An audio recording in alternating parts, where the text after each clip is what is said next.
Hey everybody, welcome back to Sophisticakes. So I thought I was done with my Christmas uploads, but then I got this order at work that I just had to share. I thought it was so cute. These Christmas themed Cakesicles. So stick around if these look interesting to you and I'll show you how I did it. So first we need to make the Cakesicle dough, which is basically cake pop dough. Same thing. I'm just using some chocolate cakes and actually some brownie. You can mix those together, that's just fine. It doesn't have to be cake.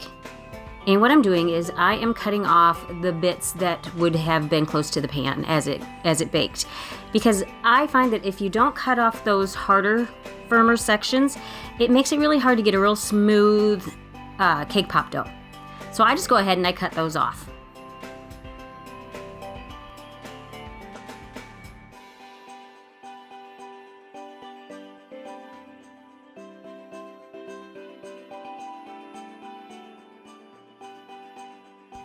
Then I'm just gonna crumble it into my mixing bowl. You can do this by hand without using a mixing bowl, but like I said, I just like the consistency to have it be more uniform. And I find that if you mix it in the mixing bowl till you get a sandy texture and then add your buttercream, a little bit of buttercream in it, you get a really good texture. Now just let this go until it reaches a sand-like texture.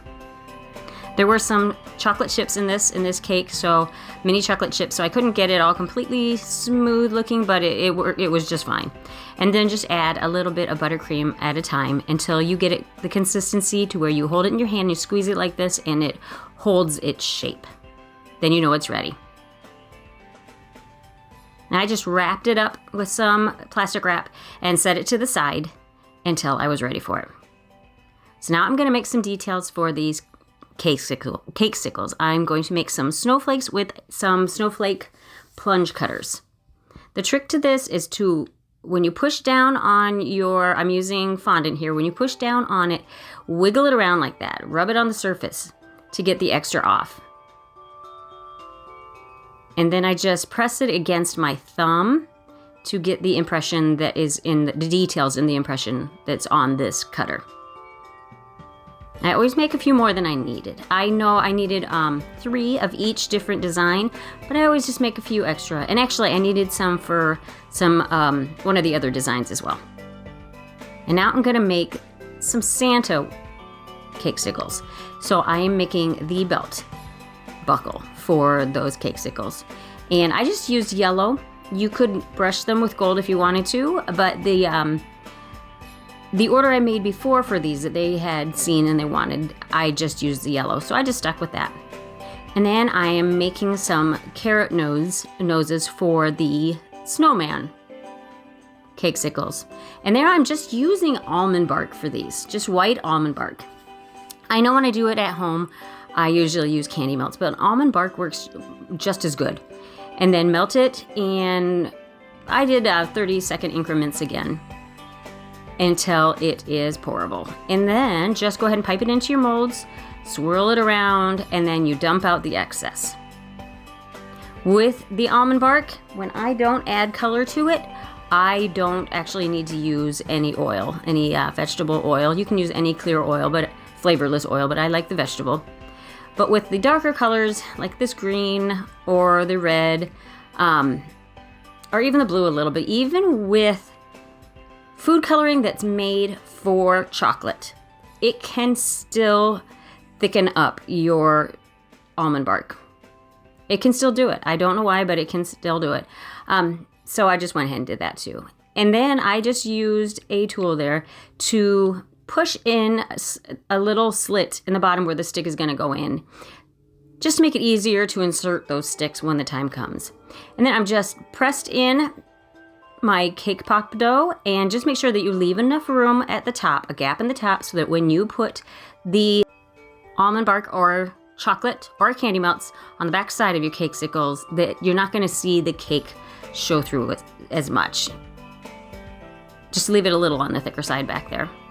And then I'm just removing some excess from the top. You can clean up the edges when it's done, when they're out of the mold, but I just like to remove it as much as I can beforehand. And now I'm doing the snowflake one, or the Snowman Cakesicles in exactly the same way. Now you could do 2 layers of your chocolate on these molds if you wanted to, but I didn't this time, and it turned out fine. And you will see that on one of these, I did fill it a little too much with the cake pop dough, and when I tried to remove the excess off the top, right there, you can kind of see through it. But I just left it a little on the thicker side and then cleaned it up after I took them out of the molds. And that worked out just fine. And I like to put them in your freezer for about 10 minutes before removing them.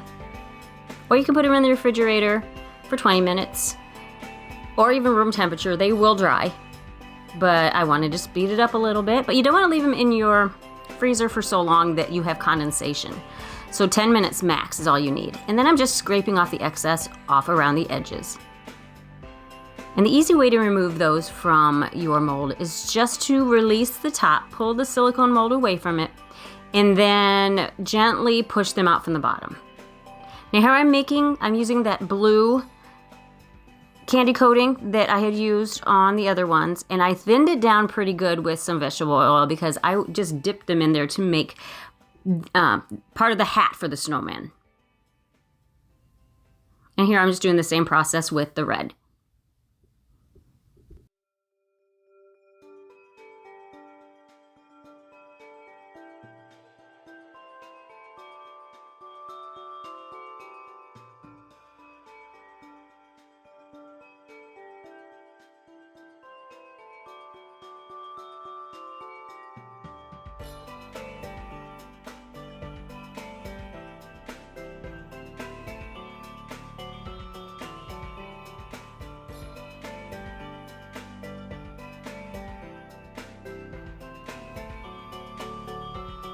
So this part made me upset. I filmed the drizzle and putting the sprinkles on, and it didn't save. Ugh.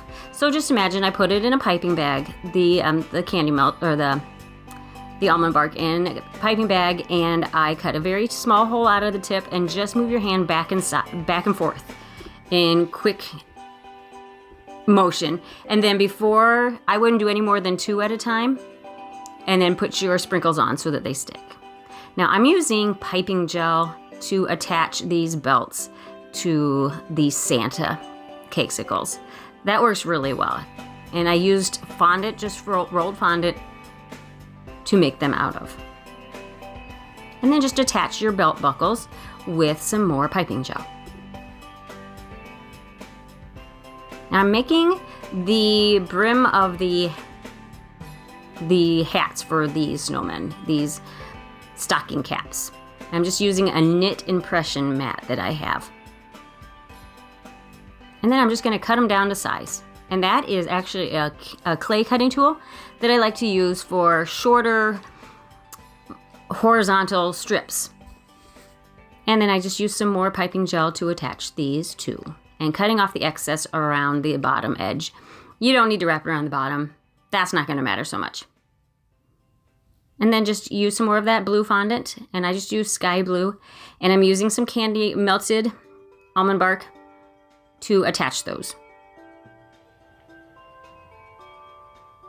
And do the same with the noses. Attach those with some more candy melts.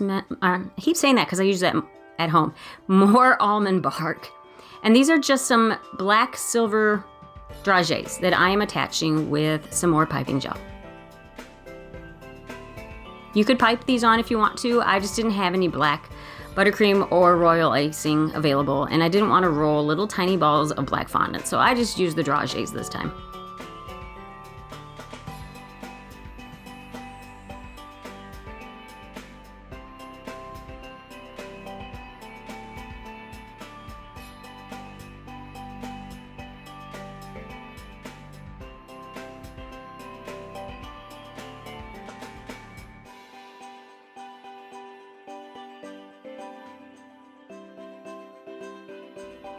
So there they are, guys, my last holiday / Christmas tutorial. So I want to wish everybody a very Merry Christmas, Happy Holidays, and I am not sure if I will have any uploads for next week because I am working on another project that I will tell you about at a later date. If I have time, I will. If not, don't worry, I haven't gone anywhere. I just have some other things to do. So enjoy your holidays, and we'll catch you next time, guys. So thank you guys so much for taking the time to watch my video. And if you'd like to watch some other videos, go ahead and click on the link to one of these other videos shown here. And if you would like to check out my other social media, I am on Facebook and Instagram under the same name, Sophisticakes by Mary. And please take the time to share, like, subscribe, and hit the notification bell so that you know when I upload another video. Thank you so much, and we'll catch you on the next tutorial.